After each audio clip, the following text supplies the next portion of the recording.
Live বিস্তারিত করব না, কারণ সকলে কোনো না কোনো কাজে ব্যস্ত বা সামনে ইন্টারভিউ আসছে। প্রত্যেকেই কোনো না কোনোভাবে কেউ শুরু করেছে বা কেউ পড়াশোনা করছেন বা শুরু করার চেষ্টা করছেন। কারণ হচ্ছে ইন্টারভিউ আমরা জানি না কোথা থেকে কীভাবে প্রশ্ন আসবে। কেউই আমরা বলতে পারি না যে কোথা থেকে কীভাবে প্রশ্ন ধরবে, এই টাইমের মধ্যে কীভাবে মকটা নেবে। কেউই কোনো সাজেশনের মধ্যে পড়ে না ইন্টারভিউ বা সাক্ষাৎকার পর্বটা কী হতে পারে।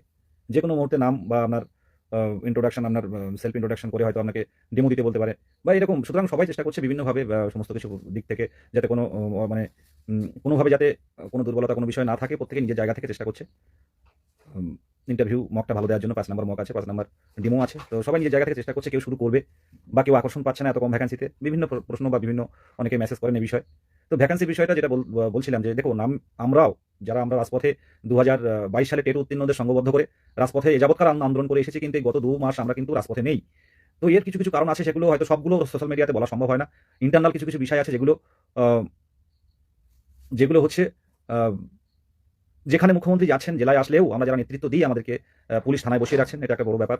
যেটা এর আগে ছিল না। আমাদের দাবিতে আমরা যেকোনো মুহূর্তে রাজপথে নামতে পারতাম।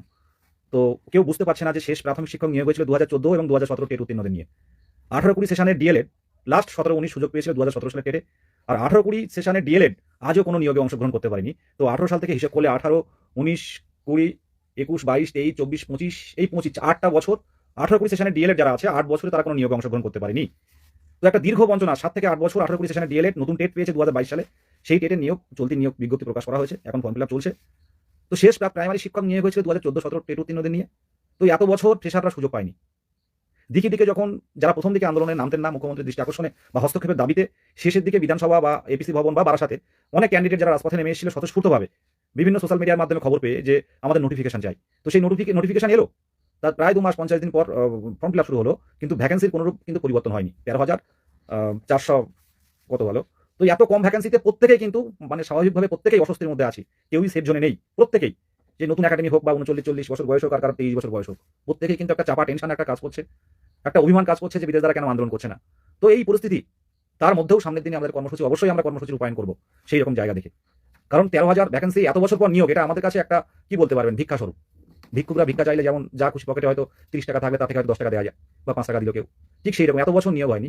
২০১৪ টেট, ২০১৬ রিক্রুটমেন্ট ১৬, ১৭, ১৮ সাল ধরে হয়েছিল। সেই টেটে প্রায় ৪৮,০০০-এর মতো নিয়োগ হয়েছিল। আর যে স্বচ্ছ টেট হিসেবে যে খ্যাত পশ্চিমবঙ্গের ইতিহাসে, আমি কোনো টেটকে ছোট করছি না, কোনো টিচার এলিজিবিলিটি টেস্টকে ছোট করছি না, কিন্তু প্রত্যেকেই জানি যে মাননীয় গৌতম পাল মহাশয় যে টেট নিয়েছিল ২০২২ সালে, তখন চারিদিকে আমরা দেখেছি সংবাদের মাধ্যমে যে দুর্নীতি তখন চারিদিকে কতটা হয়েছে বলছি না, যে চ্যানেলে যেটুকু দেখানো হচ্ছিল দুর্নীতির আবহাওয়ায় এই ২০২২ সালে টেট নিয়েছিল। এবং সেই সময় বিভিন্ন মাধ্যম গৌতম পাল বাবুকে একটা সবাই বাহবা দিয়েছিল যে এত সুন্দর একটা টেট নিয়েছেন, যে টেটে কোনো প্রশ্ন আউট নেই, যে টেটে কোনো অভিযোগ নেই।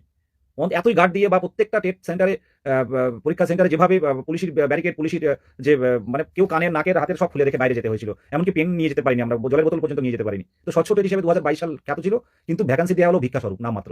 কি করতে পারি বলুন? আজকে রাজপথে লড়াই যারা নেতৃত্ব দেবে তাদের ফেসবুকে পোস্ট করলে সেখানে পুলিশ এসে বাধা দান করছে যে আপনাকে যাওয়া হবে না। তো এই জায়গায় বলুন, এই ইন্টারভিউ শুরু হচ্ছে, এই জায়গায় কে রিস্ক নিয়ে কি করবে? তবুও শেষ পর্যন্ত মুখ্যমন্ত্রীর কাছে আমাদের দাবি থাকবে, আপনাদের কাছে অনুরোধ, শান্তিপূর্ণভাবে জেলায় জেলায় যেখানে মুখ্যমন্ত্রী যাচ্ছেন অবশ্যই জানান। এটা গণতান্ত্রিক কাঠামো। এই সামনে নির্বাচন প্রত্যেকটা জেলায় যাবেন, আমরা প্রসেস তৈরি করুন, শান্তিপূর্ণভাবে দাবি তুলে ধরুন যে ২০১৪ টেট ১৬ রিক্রুটমেন্ট ৪৮,০০০ নিয়োগ হয়েছিল। তো আমাদের এই স্বচ্ছ টেট ২০২২ সাল, গতকাল সাংবাদিক বৈঠকে পর্ষদ সভাপতি বা পর্ষদ প্রেসিডেন্টকে সাংবাদিকরা প্রশ্ন করছিলেন যে আপনার সময় এই ২০২২ সাল বা এত সুন্দর একটা টেট হলো, তো এই সব রিলেটেড। এবং একটা নিয়োগও হয়েছে ২০২২ সালে গৌতম পাল মহাশয়ের অধীনে ডেমোগ্রাফির মানে পুরো ডেমোর মাধ্যমে, ডেমো ভিডিওগ্রাফির মাধ্যমে। তো তারপরে ১৩,০০০ ভ্যাকেন্সিটা আমাদের কাছে একটা অভিশাপ মাত্র। এটা প্রত্যেকেই আমরা এখানে বর্তমানে অনেক ওভারেজ যারা আছে তারা তো ঢুকতে পারেনি, তারপরেও ৩৯, ৪০, ৪২, ৪৫ এরকম বছরের আছে যারা বেশি ভ্যাকেন্সি ছাড়া তারা কোনো মতেই বেরোতে পারবে না। আজকে এত কম শূন্যপদ, এটা পশ্চিমবঙ্গের ইতিহাসে এই মানে দুটো ফ্রেশ টেট রয়েছে, ২০১৪ এই ২০২২ টেট এবং ২০২৩ টেট ফ্রেশ টেট। তার সাথে যুক্ত হচ্ছে এই ফ্রেশ টেটটা কোনো নিয়োগ পায়নি। আর তার সাথে যুক্ত হচ্ছে ২০১৪ এবং ২০১৭ সালের টেট উত্তীর্ণ যারা এখনো নিয়োগ পায়নি। প্রসঙ্গত বলা যায়, অনেকে লাইভ দেখে যে একবার টেট পাস করলে, আমি অনেকেই প্রাইমারির সাথে যুক্ত নেই কিন্তু অনেকেই লাইভটা দেখেন, তাদের উদ্দেশ্যে বলি যে একবার টেট উত্তীর্ণ হলে আজীবন তার টেট সার্টিফিকেট বৈধ থাকে। মানে যে যখন নিয়োগ হবে সেই নিয়োগে এই টেট সার্টিফিকেট শো করে ইন্টারভিউ ডাইরেক্ট যেতে পারে। তো ২০১৪ সালে যারা নিয়োগ পায়নি এখনো পর্যন্ত, বা ২০১৭ সালের নিয়োগ হয়েছে কিন্তু যারা এখনো পর্যন্ত মেরিটে আসতে পারেননি, তারা আবার এই ২০২৫ সালের নিয়োগে অংশগ্রহণ করবে। তাহলে কি হলো, ২০২২ টেট উত্তীর্ণ প্রায় ৫২,০০০, ওদিকে ৫,০০০ এনওএস, আবার সাথে সাথে ভ্যালিড এনওএস, একটা কথা এখন বলছি, তার সাথে সাথে ২০১৪ টেট এদের তো মানে সোনার চামচ নিয়ে এরা মানে আছে, কারণ ১৪ টেটে পরবর্তীতে ট্রেনিং হলেও কোনো অসুবিধা নেই, এটা আমরা জানি। আর ২০১৭ টেট যারা মানে ইন্টারভিউ গেছিল কিন্তু যারা এখনো পর্যন্ত মানে নিয়োগ পাননি, তাদের তারাও যুক্ত হবে। তাহলে দুটো ফ্রেশ ডেট মানে আমাদের 23 সাল 2022 সাল সাথে 14-17 কম সংখ্যক হবে। এখনো মনে হচ্ছে মানে প্রায় 30,000-এর উপরে হয়তো মানে অলরেডি ফর্ম ফিল আপ হয়ে গেছে, 30, 35, 36 এরকম হতে পারে। তো এটা 50-এর গায়ে চলে যাবে, এটা স্বাভাবিক। তার বেশি হলেও হতে পারে। এটা আমাদের তো একটা আইডিয়া, কম বেশি আইডিয়া আছে। হয়তো 50 পারও না হলেও তার কাছাকাছি যেতে পারে। তো 50,000 প্রশিক্ষিত ট্রেনিং মানে যারা 2 বছরের ট্রেনিং এবং পরবর্তীতে যারা মানে টেট উত্তীর্ণ হয়েছে সেই সংখ্যা তো আছেই। তো এত মানে একটা ভ্যাকেন্সির ভিতরে পিছনে কতজন কম্পিটিশনে নামবে সেটা বলা মানে খুবই কঠিন। সামনের দিনে দেখা যেতে পারে। তো এই অবস্থায় আমরা তো ভ্যাকেন্সি বাড়ানোর যে কর্মসূচি আমরা রাখবো সামনের দিনে, অবশ্যই এই টাইমটা হয়তো সবাই ফর্ম ফিল আপ করছে, কিন্তু রাজপথে আমরা নামবো কোনো না কোনো সময়, অবশ্যই পরিকল্পনা আছে। তার সাথে সাথে যেটা কথা হচ্ছে যে আইনি পদক্ষেপগুলো যেগুলো আজকে মোহিত গেছিল কোর্টে, তো ব্যাপারটা অনেকে বুঝতে পারছেন না যে এত কম ভ্যাকেন্সি। অনেকে বলছে সব বাদ দিয়ে ভ্যাকেন্সির জন্য আন্দোলন হোক। একটা কথা বারে বলতে ইচ্ছে হয় যে দেখুন, আন্দোলন ভ্যাকেন্সি বাড়ানোর আন্দোলন, এতে 200-500 আর আন্দোলন নয়। একটা ভ্যাকেন্সি বাড়ানোর আন্দোলন করতে গেলে প্রত্যেক টেট উত্তীর্ণদের পথে নামতে হবে, সেই লেভেলের আন্দোলনটা চাই। কিন্তু আজকে যেটা সরকার চেয়েছিল, সবাই চেয়েছিল যে মানে নোটিফিকেশন দিলে কেউ রাজপথে নামবে না, শেষ মিছিলে তেমন কেউ উপস্থিত হয়নি। তো যাই হোক, এই বিষয়টা তো গেল। অবশ্যই ভাবনা আছে, সোশ্যাল মিডিয়াতে সব ডিসকাস করবো না, কারণ এখনই আবার হয়তো পুলিশ কল করতে পারে, এরকম একটা ব্যাপারে দাঁড়িয়েছে। তো যেটা বলছিলাম যে এই কম ভ্যাকেন্সিতেও কিন্তু অনেক কম্পিটিশন বাড়তে পারে, যেটা আমাদের কাছে কিন্তু বাড়ার কথা নয়। সেগুলো কি বলতে পারেন? দেখুন, ডিটেলস বলছি না, যারা পরবর্তীতে ট্রেনিং নিয়েছে 14 সাল বাদে, তো এরকম কিছু কিছু সেশন আপনারা জানেন যে তারা ইনস্টিটিউট গাইডলাইন মেনে যাদের স্বাভাবিক, যারা পরবর্তীতে টেট উত্তীর্ণ হয়েছেন পার্সোনিং বাদে, তো তাদের ক্ষেত্রে কিন্তু কিছু কিছু পদক্ষেপ কিন্তু ওই কমার্সের পক্ষ থেকে নেওয়া হচ্ছে, এটা নেওয়া হয়ে গেছে অলরেডি। এছাড়াও ইন সার্ভিস, যারা ইন সার্ভিস টিচার, যারা প্রাইমারি অলরেডি যারা চাকরি করছেন, কর্মরত আছেন, তারা ফর্ম ফিল আপ করছে। আপনারা হয়তো অনেকে ভাবছেন যে 32,000 টিকে গেল, তাহলে হয়তো আর কেউ ফর্ম ফিল আপ করবে না, কিন্তু বিষয়টা একটু অন্যরকম। যারা ওই 32,000-এর মধ্যে আছে, প্রত্যেকেই চাইবে নতুন কিছুর অপশন খুঁজে রাখতে। হয়তো ফ্রেশ 2025-এর রিক্রুটমেন্টে তারা যদি অংশগ্রহণ করতে পারে, কেউ কেউ করছেও, 32,000 বলে না, তার বাইরে অনেকে করছে। যদি এখান থেকে তাদের কিছু হয়ে যায়, এখান থেকে জব হয়ে যায়, তো তারা কিন্তু অনেকটাই, যেহেতু একটা ফ্রেশ রিক্রুটমেন্ট, স্বচ্ছ রিক্রুটমেন্ট হতে চলেছে, তো সেই জায়গায় তাদের কিন্তু সেই ভয়টা থাকবে না। প্রত্যেকে যারা ফর্ম ফিল আপ করছে, আমার মনে হয় ইন্টারভিউ আসবে। তো আমরা আইনি পথে, আমাদের যে গ্রাউন্ড আছে, আইনি পথে তুলে ধরবো। আর এছাড়াও যারা পরবর্তীতে, আমি নাম করছি না কারণ আর ভালো লাগে না, যাদের এই নাম করি, যে সেশনে নাম করি, সেই সেশনে এইসব ছবি স্ক্রিনশট নিয়ে তারা ভালো ভালো কথা বলে আমাদের নামে। আর আমাদের নামে যতই সমালোচনা হয় বিভিন্ন গ্রুপে, ততই যেন মনে হয় কাজটা ভালো হচ্ছে। অনেকেই বলে দাদা কাজটা কিন্তু ভালোই হচ্ছে। আমি কোনো সেশনের নাম উল্লেখ করছি না, কোনো ডিএলএড কারা 12 মাস, কারা 24 মাস, এই নাম 18 মাস কারো নাম উল্লেখ করছি না। যারা বৈধভাবে, যারা ট্রেনিং প্রাপ্ত, যারা পারসুইং মানে অলরেডি যখন টেট দিয়েছে, তার মধ্যেও যদি যারা ভর্তি হয়েছিল কোনো ডিএলএড কলেজে, তাদের ক্ষেত্রেও কোনো সমস্যা নেই। আমরা আমাদের জায়গা থেকে যেটুকু চেষ্টা করার করবো। আমরা কোনো ব্যক্তিগত আক্রমণ করি না। বিভিন্ন গ্রুপে আমাদের স্ক্রিনশট নিয়ে, বিভিন্ন গ্রুপে এই লাইভের স্ক্রিনশট নিয়ে তারা কিন্তু সমালোচনা করতে থাকবে। আমার কথা হচ্ছে, যেটা যেই হোক না কেন, সে 22-24 হোক, আর 23-25 হোক, আর 21-23 হোক, আর যেই সেশনে হোক, আর এনআইএস হোক, আর ইন সার্ভিস হোক, দেখুন প্রত্যেকে নিজের নিজের জায়গা থেকে আইনিভাবে লড়াই করুন। ব্যক্তিগত আক্রমণ, ব্যক্তিগত ছবি নিয়ে কুৎসা ওঠানো, এগুলো করবেন না। আর যাই হোক, এগুলো আমাদের শিক্ষক, আজ না হোক কেউ না কেউ শিক্ষক হবে, আজকের ইন্টারভিউ অংশগ্রহণ করতে পারছে না, পরের বার হবে। কিন্তু ব্যক্তিগতভাবে নিজের ছবি নিয়ে এরকম বিভিন্ন গ্রুপে দেবেন, সেগুলো আবার আমাদের কাছে আসে দেখতেও খারাপ লাগে যে শিক্ষকদের কাজটা কেমন। তো এটা একটা গেল বিষয়গুলো। প্রত্যেকে আইনি পথে লড়াইটা করুন, আমরাও আইনি পথে লড়াই করছি। সকালবেলা মোহিত গেছে, এই সন্ধ্যাবেলা এখনো বাড়ি ফিরে নিয়ে সবে কোর্ট থেকে বেরিয়েছে, তারা কিন্তু করছে। তো তারা কিন্তু, আমরা কিন্তু ঐক্যমঞ্চরা কিন্তু বসে নেই, আমরা ঐক্যমঞ্চরা কিন্তু বসে নেই। আমরা আমাদের জায়গা থেকে চেষ্টা করছি কন্ট্রোভার্সি তৈরি হবে। শুধু একটা কথা বলি যে সোশ্যাল মিডিয়াতে কেসের নাম্বার দিয়ে, পিটিশনার দিয়ে, সোশ্যাল মিডিয়াতে কেসের পিটিশনার নাম্বার দিয়ে, কেস নাম্বার দিয়ে প্রচার করাটা আমরা পারি না। কারণ প্রত্যেকটা গ্রাউন্ড, অনেক পরিশ্রম, অনেক মানে অনেক কনফারেন্সের ফসল আমাদের। বিভিন্ন বিষয়গুলো আমরা তুলেও ধরতে পারি না সোশ্যাল মিডিয়াতে। যারা কেস আপডেট গ্রুপে আছেন প্রত্যেকেই জানেন। তো সেই জায়গায় দাঁড়িয়ে দেখুন, বেশ কয়েকটা কিন্তু নতুন আইনি পদক্ষেপ নেওয়া হয়েছে আমাদের কম্পিটিশনটা যাতে না বাড়ে। আমি বলছি না কম্পিটিশন কমুক, আমি চাইছি কম্পিটিশনটা যাতে না বাড়ে। পূর্ণ প্রশিক্ষিত বা পার্সুইং ব্যাচ যারা পরবর্তীতে টেট উত্তীর্ণ হয়েছে, যারা পরবর্তীতে যারা টেট উত্তীর্ণ হয়েছে, কোনো অসুবিধা নেই যে সেশনই হোক না কেন। যারা এনআইএস করেছে তারা বৈধভাবে করলে কোনো অসুবিধা নেই। আর ইন সার্ভিস যারা আছে, তাদের ব্যক্তিগত কোনো ব্যাপার নেই। আমাদের দিক থেকে আমরা যেটুকু, আমাদের দিক থেকে আইনি যেগুলো ইনস্টিটিউট গাইডলাইন যেটুকু আছে, সেটুকু আমরা তুলে ধরবো আমাদের মানে আমাদের লয়ারের মাধ্যমে। এটুকু, এখানে নিজস্ব বা ব্যক্তিগত বিভিন্ন বিভ্রান্ত বা বিভিন্ন বাজে কথা বা এইসব বিষয়গুলো না করাই ভালো। আর যে বিষয়টা সবচেয়ে বড় কথা, ভুল ভ্রান্তি নিয়ে আপনারা অনেকেই বলছেন যে অনেক ভুল ভ্রান্তি হচ্ছে, অনেক ফর্ম ফিল আপ করতে গিয়ে ভুল ভ্রান্তি হয়েছে। অপেক্ষা করুন, অনেকেই কান্নাকাটি করছে, বিভিন্নভাবে কান্নাকাটি করছে, ভুল করে ফেলেছে। যে এডিট অপশন অবশ্যই পাবো। অনেকেই বলছে ডেট বাড়াবে কিনা, মানে ডেটটা আরো বাড়বে কিনা, সেই বিষয়ে কোনো এখনো পর্যন্ত কোনো খবর নেই। পর্ষদের ওয়েবসাইটে অবশ্যই নজর রাখুন। বাড়লে বাড়তে পারে, না বাড়লেও না বাড়তে পারে। যেটুকু বলার, আমি যেটা বলছিলাম যে কেসের যে বিষয়গুলো, যে ফান্ডিংটা অবশ্যই দরকার। আমরা শেষ পর্যায়ে যেদিন আমরা কেসগুলো, প্রত্যেকটা কেসগুলো আমরা আমাদের জায়গা থেকে আমরা যখন লড়াই দেবো, এবং লড়াই দেওয়ার পর যখন আমরা জিতে আসবো, আমাদের পক্ষ থেকে সুপার সিনিয়র অ্যাডভোকেট দাঁড় করাবে, তো সেই সময় কিন্তু আমরা অবশ্যই সমস্ত বিষয়টা তুলে ধরবো। আগে থেকে কিন্তু সোশ্যাল মিডিয়াতে আমরা দিই না। কেসের গ্রাউন্ড থেকে শুরু করে কেসের ডিটেলস, কারা পিটিশনার, যে কেউ বের করতে পারে যদিও আজকে, কিন্তু আমরা আলাদা করে এটা প্রচার করি না। আমাদের দিক থেকে পরিষ্কারভাবে বারে কনফারেন্স করে, বারে উকিলদের সাথে আমাদের বসে আমরা কিন্তু স্ট্রং গ্রাউন্ড কিন্তু তুলে ধরেছি। মামলাগুলো ঠিকঠাক হিয়ারিং হলে অবশ্যই কিন্তু আমাদের জায়গাটা পরিষ্কার হয়ে যাবে। কিছুটা কম্পিটিশন, মানে অনেকটাই কম্পিটিশন কিন্তু কমে যাবে। এটা আমরা দেখতে পাবেন আগামী দিনে। আজকের দিনটা হয়তো দেখতে পাচ্ছেন না, কিন্তু আগামী দিনে অবশ্যই দেখতে পাবেন। আমরা যারা আছেন, বিভিন্ন বান্ধবী যারা ইন্টারভিউ দেবেন, তাদের উদ্দেশ্যে বলছি, সুভাষচন্দ্র বাগ যে অ্যাকাউন্টটা দেওয়া হয়েছে, সাধ্যমতো আপনারা যা লেখা আছে পরিষ্কারভাবে কিউআর কোডটা বা যার উপর থেকে নিচে পর্যন্ত যা লেখা আছে, লেখা দেখে আপনারা অবশ্যই ফান্ডিং করুন। নিজের জায়গা থেকে চেষ্টা করি আমরা স্বচ্ছতার সাথে আমরা আমাদের বিষয়গুলো তুলে ধরি, কারণ এই কম ভ্যাকেন্সিতে এটাও একটা টেনশন, কিন্তু কম্পিটিশন বলে যেটুকু মানে আমাদের যেটুকু এখনো পর্যন্ত আশার আলো আছে সেটুকুও কিন্তু নিভে যাবে। আর আপনারা জানেন পরবর্তীতে যারা ডিএলএড করেছে বা করছে তাদের কোন সময় তারা মাধ্যমিক উচ্চ মাধ্যমিক বা মাধ্যমিক মাধ্যমিক পাস করেছে, পুরনোদের কথা তো ভাবনার মধ্যে অবশ্যই আছে, নতুনরাও যাতে বঞ্চিত না হয়, সব মিলিয়ে একটা ভ্যাকেন্সি যাতে বড় কিছু একটা ভ্যাকেন্সি আসে সে বিষয়েও মনে রাখা হচ্ছে।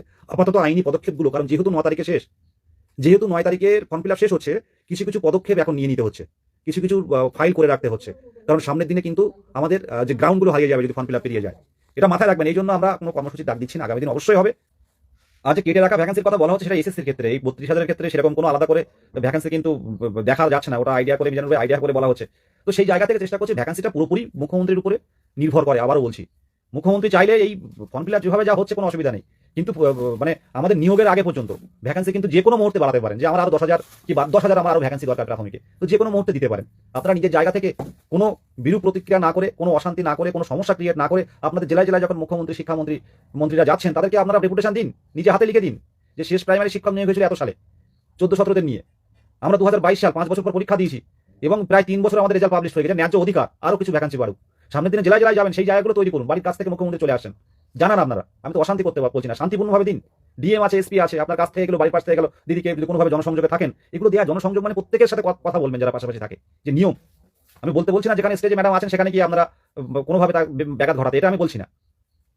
যখন জনসংযোগে যাচ্ছেন অবশ্যই জনসংযোগ মানে জনসাধারণের সাথে মানে ইন্টারাক্ট করা। তো জনসংযোগে যখন যাবেন আপনার তখন অধিকার আছে একটা কোনো ডেপুটেশন হাতে দেওয়া, এর আগেও তো দিয়েছি। এগুলো করুন, শুধুমাত্র কলকাতা ওরিয়েন্টেড এপিসি ওরিয়েন্টেড আন্দোলন নয়, সাথে সাথে মাননীয় মুখ্যমন্ত্রী একমাত্র রাজ্যের অভিভাবক ভাবিকা বলতে পারেন, উনি চাইলে ভ্যাকেন্সি বাড়তে পারে এই জায়গাটা। এই যে ফর্ম ফিল আপ হচ্ছে, আপনারা ভাবছেন যে এই ফর্ম ফিল আপে সবাই বসতে পারবেন, যারাই ফর্ম ফিল আপ করছেন তারাই ইন্টারভিউ দেবেন, প্যানেল বেরোনোর আগে পর্যন্ত, প্যানেল বের হওয়ার আগে পর্যন্ত কাজ ছাড়া হবে। আমাদের যে আইনি পদক্ষেপগুলো নিয়েছি প্রত্যেকটা আইনি পদক্ষেপ পুঙ্খানুপুঙ্খভাবে সেটা তুলে ধরা হবে বিচারপতি, মহামান্য বিচারপতির সামনে, পড়া হলে সব বুঝতে পারবেন। এখন যেহেতু গাছ রোপণ করছি, এখন ফলের আশা করছি না, কিন্তু একদিন ঠিক ফল পাবো, সে সময় দেখবেন সবার আনন্দ হবে যে না, ওই কমঞ্চের যে লড়াই সকাল থেকে রাত পর্যন্ত ট্রাই করে থেকে যে গ্রাউন্ডগুলো মানে অ্যাডভোকেটদের কাছে তুলে ধরেছে, এখনো মামলায় যে হিয়ারিং হচ্ছে অনেক গ্রাউন্ড কিন্তু আমাদের তুলে দেয়া, সেই গ্রাউন্ডে কিন্তু তুলে ধরা হচ্ছে বিভিন্ন কেসগুলো, এনসিটির গাইডলাইন থেকে শুরু করে। মহিলা আজও গেছিল, কত রাতে বাড়ি ফিরছে, আবার তো কাল যাবে, এরকম কিন্তু চলতেই থাকছে। 1:30 পর্যন্ত হিয়ারিং হয়, মনে করুন একটা মামলা শুনতে শুনতে 1:30 বেজে গেল, আবার 2টোর পর থেকে। তো এইভাবে কিন্তু কোর্টে গেলে কিন্তু কেউ কারোর খাওয়ার কথা মনে থাকে না, একবার কোর্টরুমে ঢুকে গেলে ফোন সুইচ অফ করে কিন্তু ওই মামলা শুনতে শুনতে কিন্তু সময় চলে যায়। তো সেই জায়গায় পদক্ষেপগুলো নিতে সুপার সিনিয়র অ্যাডভোকেট দাঁড় করাতে অর্থ কিন্তু দরকার। আপনারা লাইভ দেখছেন অনেকে, প্রায় 40,000-41,000 ভিউ হচ্ছে, কিন্তু বাস্তবে কিন্তু দেখা যাচ্ছে না। দেখুন শেষ পর্যন্ত বিশ্বাস ভরসা রাখুন, এই বিশ্বাস ভরসা কোনোভাবেই অমর্যাদা হবে না।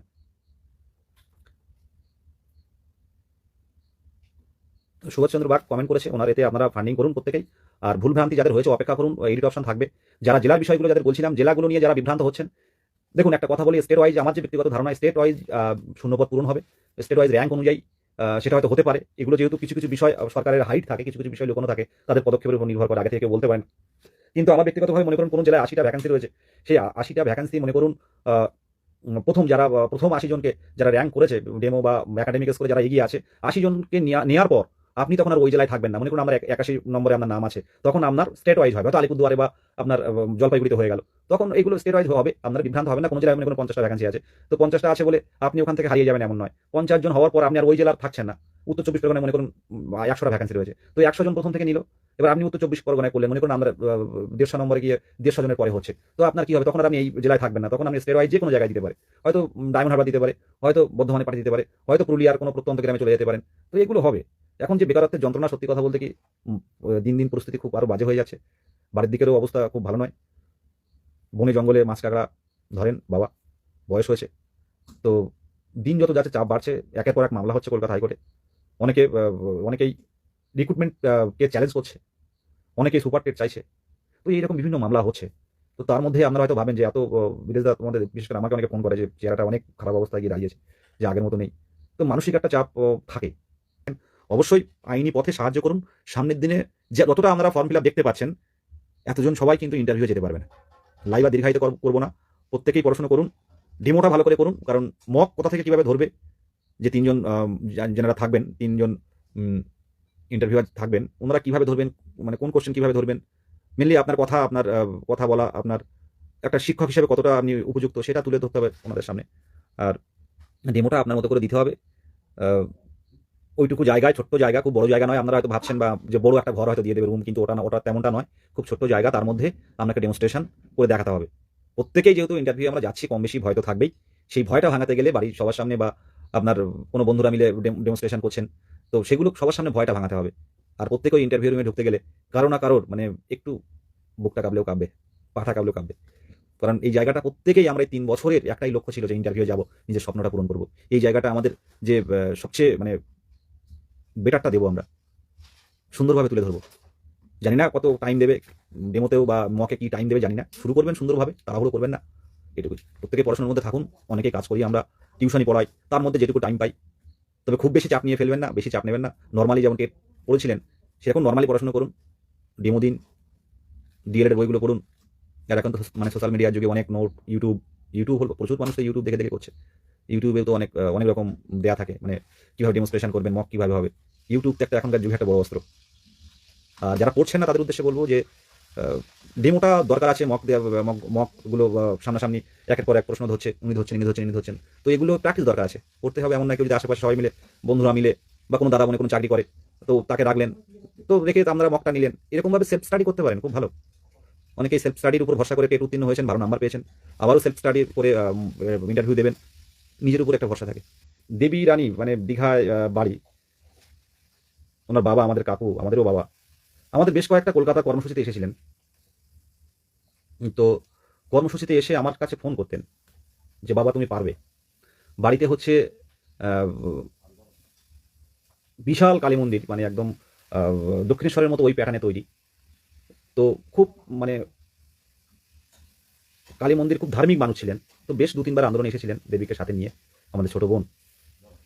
আমাদের নিয়ে ভিডিওও করে দিয়েছেন মাননীয় মুখ্যমন্ত্রীর উদ্দেশ্যে যে আপনারা ইন্টারভিউটা দিন। কিন্তু হঠাৎ ক্যান্সার আক্রান্ত হয়ে তার বাবা আর পৃথিবীতে নেই, মারা গেছেন। এরকম আমাদের পার্থজিৎ বাবাটা চিরকাল হারিয়ে গেলেন, দেখে যেতে পারলেন না।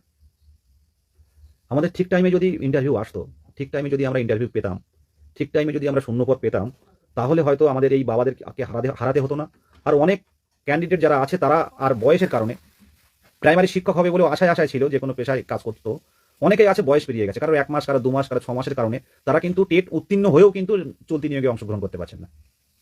সরকারের কাছে আমরা একটা সাধারণ জনগণ হিসেবে, আমরা মানে তরুণ একটা যুবক হিসেবে আমরা কি চাইতে পারি, যে প্রত্যেক বছর কম হোক বেশি হোক একটা ধারাবাহিক নিয়োগ হোক, একটা স্বচ্ছ নিয়োগ হোক, তাতে জনগণ, বাংলার জনগণ, সাধারণ চাকরি প্রার্থীরা যারা পড়াশোনা করে, ডিএলএড বিএড টেট উত্তীর্ণ হয়ে আছে, তারা কিছু কিছু করে নিয়োগ পাক। তো সেটাও সবার কাছে একটা ভালো বার্তা যাবে।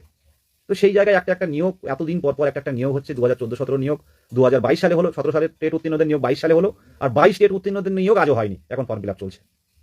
আমরা তো মানে সরকারের বিরোধী কেউ নয়, বিভ্রান্তকারী কেউ নয়, মিথ্যা অপপ্রচার করার কেউ নয়।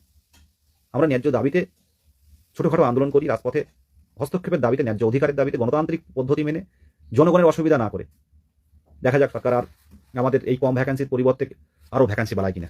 আমরা আমাদের জায়গা থেকে তুলে ধরেছি। আমি প্রায় 2 বার গেছি, আমি আপনার কালীঘাটে গেছি, মাননীয় মুখ্যমন্ত্রীর নিজস্ব অফিসে গেছি, সিএমও অফিসে, সেখানে দাবি জানিয়ে এসেছি, পেন্সিল দিয়ে সব লিখে দিয়ে এসেছি মেন পয়েন্টগুলো। এছাড়াও আমরা ডায়মন্ড হারবার এর সাংসদ মাননীয় অভিষেক ব্যানার্জি মহাশয়ের কাছেও কিন্তু আমাদের দাবি জানিয়ে এসেছি, যে আমাদের বিষয়গুলো একটু সহানুভূতির সাথে দেখার জন্য। আর কি করতে পারি আমরা। পরবর্তীতে যারা ভর্তি হয়েছে বিএড দিয়ে বা টেট উত্তীর্ণ হয়ে পরবর্তীতে যারা ভর্তি হয়েছে, আমরা আমাদের দিক থেকে কিছু আইনি পদক্ষেপ নিয়েছি, যথেষ্ট, বেশ কয়েকটা মামলা কিন্তু অলরেডি করেছি, বেশ কয়েকটা, একটা দুটো, একটা ক্যান এবং 3 থেকে 4টে মামলা হয়েছে, যাতে ডিএলএড টেট উত্তীর্ণদের স্বার্থ বিঘ্নিত না হয়।